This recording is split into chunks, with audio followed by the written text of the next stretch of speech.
کی میتونه خدا خالق باشه؟ زمانی که سه چیز داشته باشه. خوب دقت بکنید.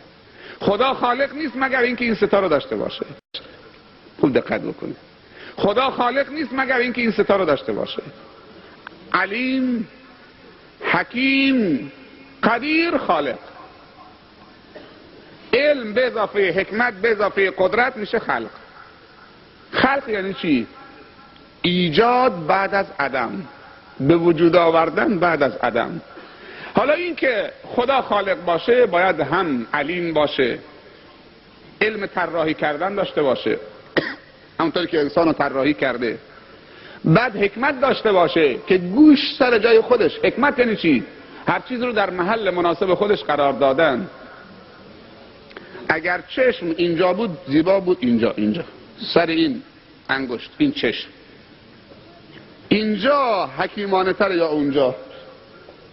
اگر چشم سر انگشت پا بود، این سر چشم نداشت صورتت، حالا پاد داره میره سرت داره بی دیوار میخوره.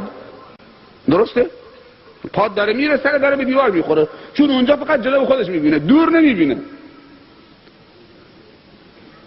و هر لحظه احتمال داره گرد و خاک، دود، سنگ، خار، نجاست تو چشم بره، ولی بالا جاش خیلی مناسبه، بالا خیلی جاش محفوظه. این بهش میگن حکیم. هر چیزی رو جای خودش قرار داده. یه سوال، اگر برای زنها ریش قرار میداد 1 متر، میتونستی نگاه تو صورت زنت بکنی؟ جواب میدی؟ نه.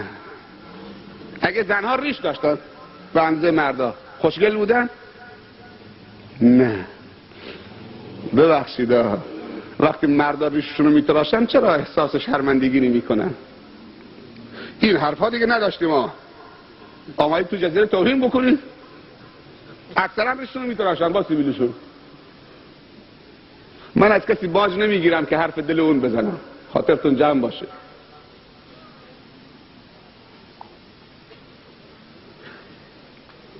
من از کسی باج نمیگیرم که حرف دل اون بزنم، هرچه خوشش میاد من بگم. صحبت از حکمت خدا داریم میکنیم. به ریش علما میگن محاسن. سبحان الله، چطوری انسان محاسنش و زیباییشو میتراشه؟ محاسن تو سطل زوال دونی. هر کسی دوست داره ریش بذاره، من که زور ندارم، من دارم یه چیز رو تفسیر میکنم. الذی خلق الموت. حکمت یعنی چی؟ قرار دادن یک چیز در محلش و وقتی در محلش باشه زیبا میشه.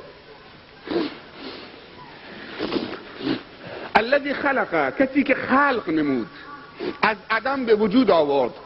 این خلق باید 3 چیز داشته باشه. این خالق یکی علیم باشه که طراحی بکنه، دوم حکیم باشه که اون چیزی که طراحی میکنه درست طراحی بکنه، هر چیزی سر جای مناسب خودش بذاره، سوم قدرت داشته باشه که طرحشو که بر اساس علم و حکمتش بوده بتونه عملی بکنه و به وجود بیاره.